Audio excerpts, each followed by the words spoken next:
Assalamualaikum warahmatullahi wabarakatuh. Bismillahirrahmanirrahim.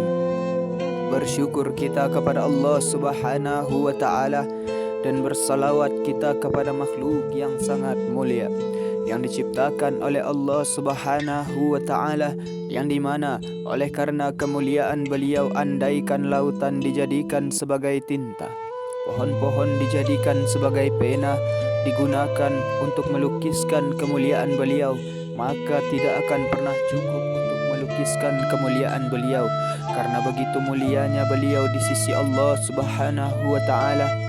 Bahkan sendal beliau pun lebih mulia daripada dunia dan seluruh isinya, karena sendal beliau pun telah berjumpa dengan Allah Subhanahu wa ta'ala di Sidratul Muntaha.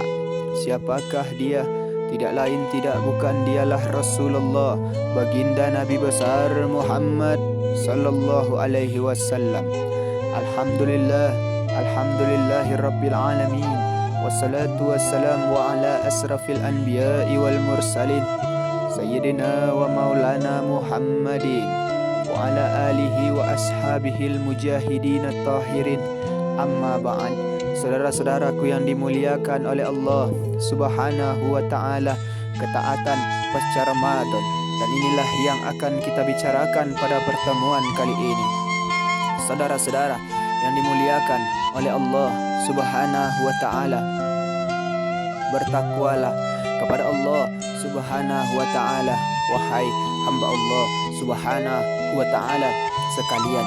Takwa adalah wasiat bagi orang-orang yang pertama, demikian manusia yang paling akhir kelak di akhir zaman. Saudara-saudara, takwa adalah sebab seseorang sukses, bahagia, menang, dan memperoleh keuntungan di dunia dan akhirat kelak. Saudara-saudara, takwa kepada Allah Subhanahu wa ta'ala adalah amalan seorang hamba berdasarkan syariat yang ditetapkan oleh Allah Subhanahu wa ta'ala, dengan berharap pahala darinya dan menjauhi kemaksiatan kepada Allah Subhanahu wa ta'ala, juga dengan bimbingan syariatnya disertai dengan perasaan takut akan siksa darinya. Saudara-saudara, ketahuilah telah kita lewati bersama-sama sebuah masa yang penuh kemuliaan, suatu waktu di mana kita melihat banyak sekali orang-orang melakukan ketaatan, dan hari di mana orang-orang mengisinya dengan peribadatan. Saudara-saudara, dialah bulan Ramadan yang penuh keberkahan, yang hari-harinya penuh kemuliaan dan malam-malamnya bertebar keutamaan. Saudara-saudara, Allah Karim. Saudara-saudara, di bulan Ramadan, orang-orang yang beriman bersungguh-sungguh dalam ketaatan dan berlomba-lomba menuju pintu-pintu kebaikan. Saudara-saudara, sesungguhnya seorang mukmin merasa senang melihat orang-orang melaksanakan ketaatan dan berlomba-lomba di dalam beribadah.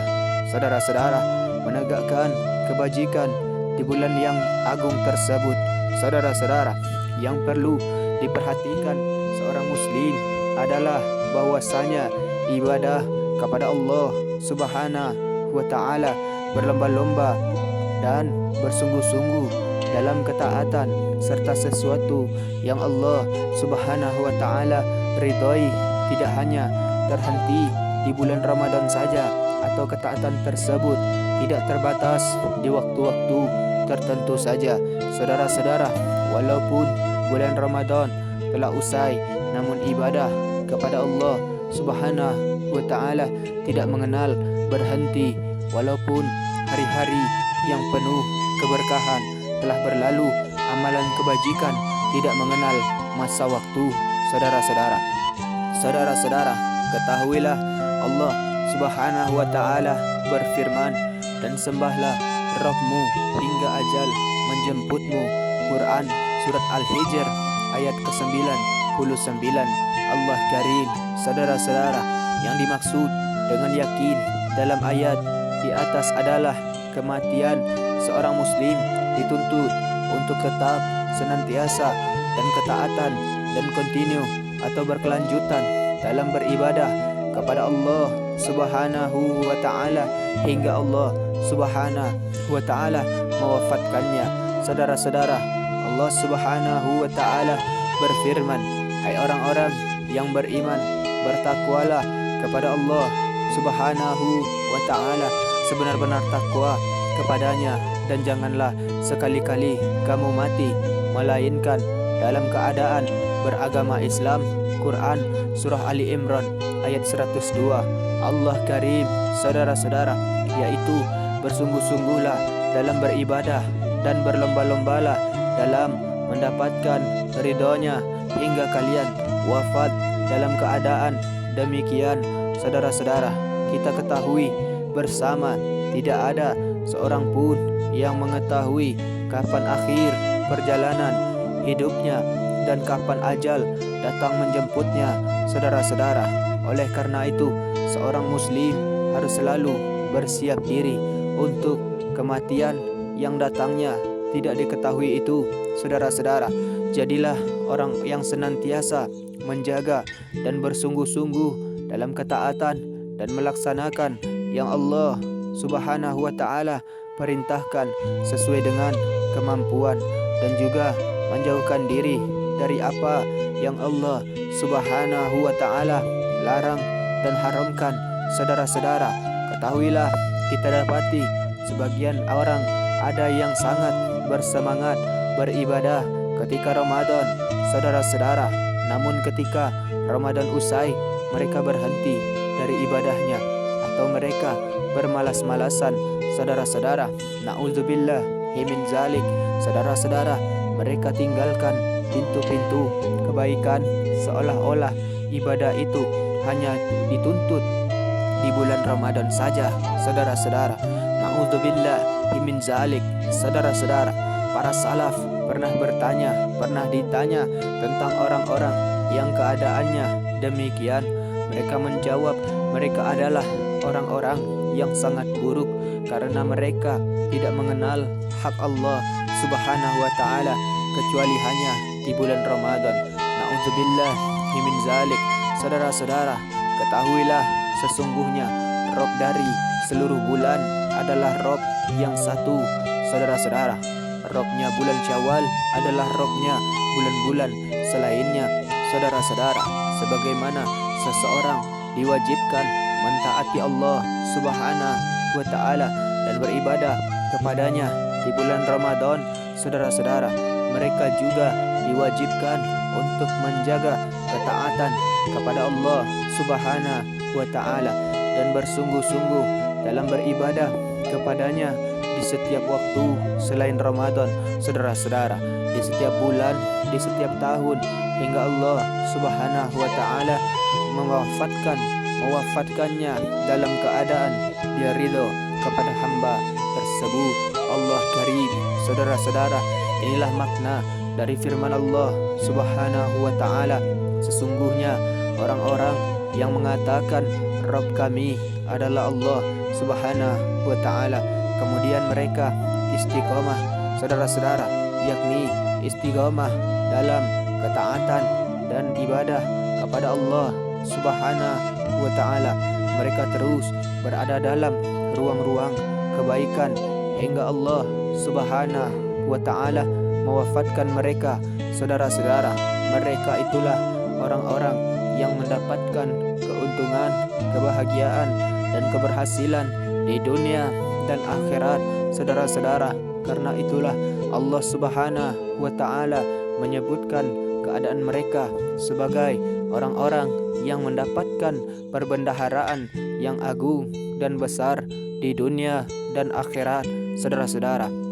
Allah Karim, saudara-saudara, Allah Subhanahu wa ta'ala berfirman, sesungguhnya orang-orang yang mengatakan Tuhan kami ialah Allah Subhanahu wa ta'ala, kemudian mereka tetap istiqomah, maka tidak ada kekhawatiran terhadap mereka, dan mereka tiada pula berduka cita Quran surah Al-Ahqaf ayat 13. Allah Karim, saudara-saudara, ketahuilah Allah Subhanahu wa ta'ala juga berfirman, sesungguhnya orang-orang yang mengatakan Tuhan kami ialah Allah Subhanahu wa ta'ala, kemudian mereka meneguhkan pendirian mereka, maka malaikat akan turun kepada mereka dengan mengatakan, janganlah kamu takut dan janganlah merasa sedih, dan gembirakanlah mereka dengan jannah yang telah dijanjikan oleh Allah Subhanahu wa ta'ala kepadamu. Kamilah pelindung-pelindungmu dalam kehidupan dunia dan akhirat. Di dalamnya kamu memperoleh apa yang kamu inginkan dan memperoleh pula di dalamnya apa yang kamu minta. Saudara-saudara, sebagai hidangan bagimu dari Tuhan yang Maha Pengampun lagi Maha Penyayang. Quran surah Fussilat ayat 30 sampai 33. Allah Karim, saudara-saudara, ketahuilah semua hal itu hanya diperuntukkan bagi mereka yang beriman kepada Allah Subhanahu wa ta'ala dan senantiasa istiqomah dalam ketaatan kepadanya hingga maut menjemputnya.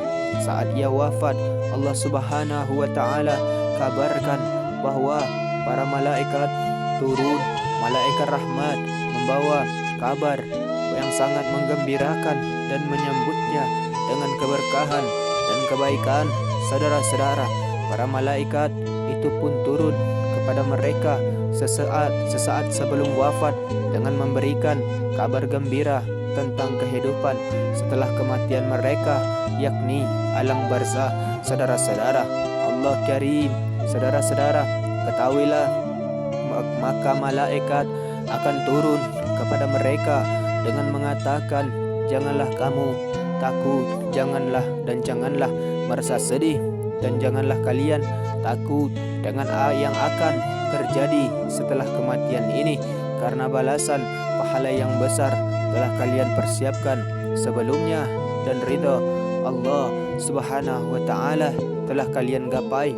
Jadi jangan pula kalian bersedih tentang apa yang kalian tinggalkan, baik istri, baik anak, karena Allah Subhanahu wa ta'ala lah yang akan menjaga dengan taufik darinya mereka, dan karena Allah Subhanahu wa ta'ala akan menjaga, melindungi dan membimbing mereka dengan taufik darinya, mereka juga mendapat kabar gembira yang lainnya di saat wafatnya mereka. Allah Karim, saudara-saudara yang dimuliakan oleh Allah Subhanahu wa ta'ala, ketahuilah janganlah kamu takut dan janganlah merasa sedih, dan gembirakanlah mereka dengan syurga.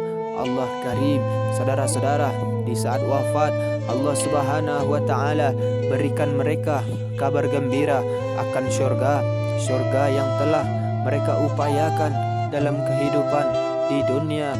Saudara-saudara, yang mereka telah bersungguh-sungguh untuk mendapatkannya di hari-hari kehidupan dunia dengan beristiqomah dengan dalam ketaatan kepada Allah Subhanahu wa ta'ala.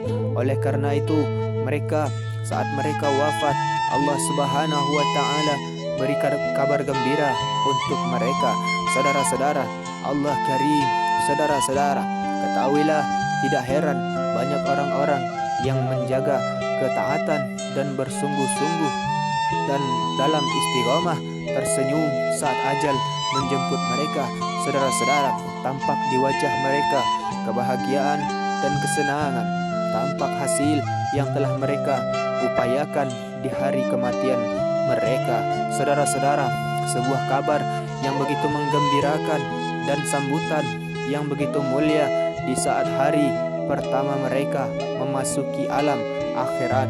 Saudara-saudara, Allah Karim, saudara-saudara, kita memohon kepada Allah Subhanahu wa ta'ala dengan nama-nama dan sifat-sifatnya agar mencatatkan kita termasuk orang yang akhir hayatnya dalam keadaan terpuji dan lurus, dan kita memohon kepada Allah Subhanahu wa ta'ala taufik, pertolongan dan keteguhan agar bisa memperolehnya. Saudara-saudara, Allah Subhanahu wa ta'ala mewajibkan berpuasa 1 bulan penuh di bulan Ramadan. Namun ibadah puasa tidak hanya terdapat di bulan Ramadan saja, saudara-saudara. Masih ada puasa-puasa sunnah. Di antara puasa sunnah yang paling agung adalah puasa 6 hari di bulan Syawal, saudara-saudara. Saudara-saudara, ketahuilah baginda Nabi besar Muhammad sallallahu alaihi wasallam bersabda, barang siapa yang berpuasa di bulan Ramadan kemudian ia menyertainya dengan berpuasa 6 hari di bulan Syawal, maka seolah-olah ia berpuasa selama setahun. Hadis riwayat Muslim. Saudara-saudara, Allah karim. Saudara-saudara, ketahuilah sungguh puasa 6 hari di bulan Syawal memiliki keutamaan yang besar dan manfaat yang banyak, saudara-saudara. Di antaranya adalah sebagai bentuk rasa syukur kepada Allah Subhanahu wa taala atas taufiknya kita mampu menyelesaikan puasa di bulan Ramadan, saudara-saudara. Saudara-saudara, mensyukuri nikmat atas nikmat lain yang ia berikan, setelahnya mensyukuri taufik dibimbing menuju ketaatan dan ketaatan setelah Ramadan tersebut, saudara-saudara. Oleh karena itu, dalam rangka syukur kepada Allah Subhanahu wa taala, hendaknya kita bersegera menunaikan puasa 6 hari di bulan Syawal, saudara-saudara. Saudara-saudara, ketahuilah di antara hikmah dari puasa Syawal adalah bahwa puasa 6 hari di bulan Syawal menetapkan adanya hal-hal sunnah setelah suatu kewajiban, sebagaimana solat fardu yang setelahnya diikuti oleh solat sunnah sebagai penutup dan penyempurna kekurangan yang ada pada salat fardu, saudara-saudara. Oleh karena itu, puasa 6 hari di bulan Syawal merupakan sunnah yang memantapkan amalan kewajiban, saudara-saudara. Saudara-saudara, tidak kita ragukan bahwa kita melakukan sedikit atau banyak hal-hal yang mengurangi puasa Ramadan, maka hari-hari di bulan Syawal Allah Subhanahu wa taala siapkan untuk menyempurnakan dan menambal kekurangan puasa Ramadan kita, saudara-saudara. Allah karim.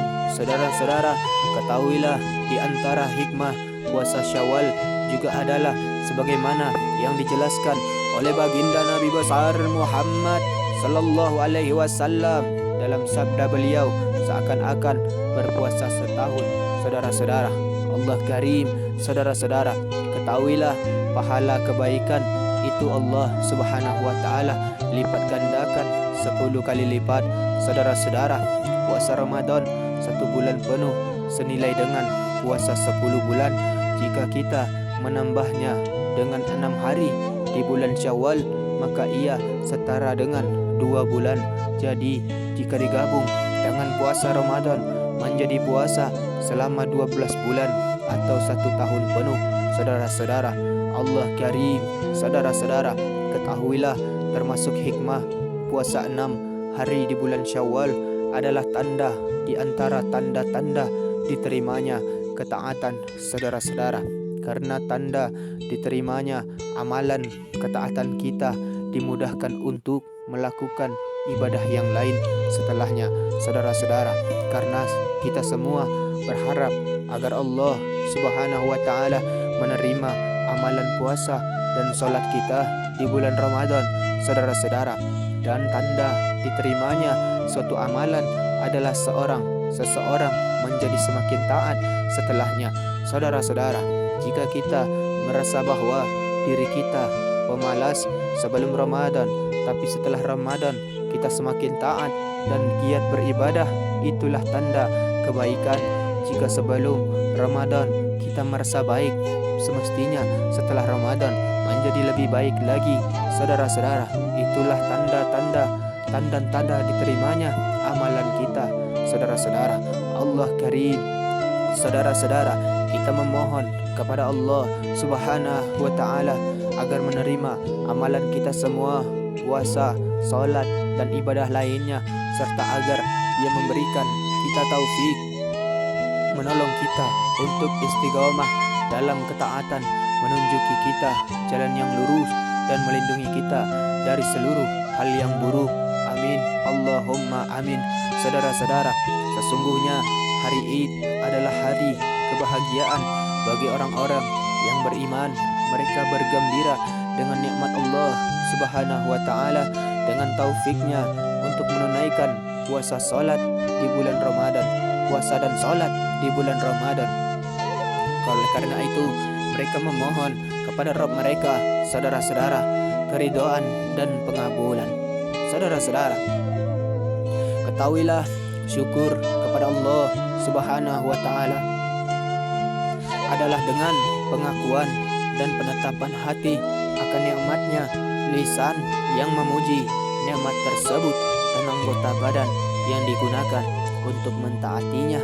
Pada kesempatan kali ini kami akan memperingatkan, jangan jadikan hari-hari syukur tersebut, hari-hari Id kita, malah sebagai hari yang penuh dengan kegiatan menghambur-hamburkan, menyia-nyiakan dan membazirkan harta saudara-saudara, atau menggunakannya bukan pada jalan yang benar dan kebaikan. Na'udzubillah min zalik. Saudara-saudara, seperti kita lihat kemarin baru saja tampak hilal Syawal, orang-orang langsung berbuat kerugian, dengan menghambur-hamburkan hartanya dengan petasan dan kembang api. Saudara-saudara, dan para ulama telah menjelaskan tentang keharaman menggunakan harta untuk perbuatan demikian. Saudara-saudara, na'udzubillah min zalik. Saudara-saudara, ketahuilah yang pertama, terdapat perbuatan mubadzir, menyia-nyiakannya dan menggunakannya bukan pada fungsi yang semestinya. Saudara-saudara, logika yang baik menimbang seandainya seseorang diberikan uang 50.000 lalu ia diperintahkan untuk membakar uang tersebut, pasti ia tidak akan mau melakukannya, karena yang demikian bentuk kepandiran. Saudara-saudara, na'udzubillah min zalik. Saudara-saudara, perbuatan seperti inilah yang hakikatnya digunakan oleh orang-orang yang bermain kembang api dan petasan. Saudara-saudara, kita lihat banyak pemuda dan anak-anak menghabiskan uang yang banyak untuk membeli permainan seperti ini yang hanya menimbulkan kebisingan dan kegaduhan tanpa manfaat atau hasil yang jelas. Saudara-saudara, na'udzubillah min zalik. Saudara-saudara, kita ketahuilah, kita ingatkan mereka dengan sabda baginda Nabi besar Muhammad sallallahu alaihi wasallam. Saudara-saudara, tidak akan bergeser kaki seorang hamba di hari kiamat kelak sehingga ia ditanya tentang 4 hal, di antaranya tentang hartanya, dari mana ia peroleh dan kemana ia belanjakan.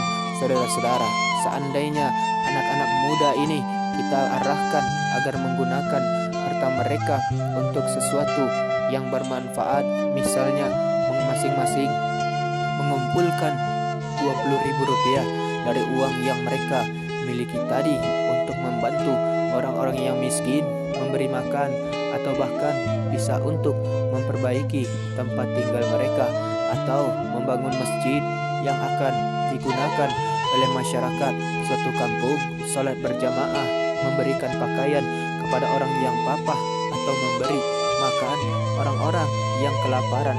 Tidakkah kita pantas mendermakan harta kita sebagai rasa syukur karena Allah Subhanahu wa ta'ala telah memuliakan kita? Saudara-saudara, jangan malah digunakan untuk sesuatu yang sia-sia dan mubadzir. Saudara-saudara, saudara-saudara, yang kedua, sebab diharamkannya perbuatan ini adalah karena terdapat bahaya dan mengganggu orang lain. Saudara-saudara, sering kita dengar kembang api dan petasan ini bisa menghilangkan nyawa dan membakar sesuatu dan keburukan-keburukan lainnya. Saudara-saudara, saudara-saudara, karena itu saudara-saudara, kita harus memperingatkan anak-anak, kerabat, dan teman-teman kita akan mudarat yang terdapat dalam permainan. Demikian hendaknya kita menjaga harta kita dan menggunakannya untuk ketaatan kepada Allah Subhanahu wa ta'ala.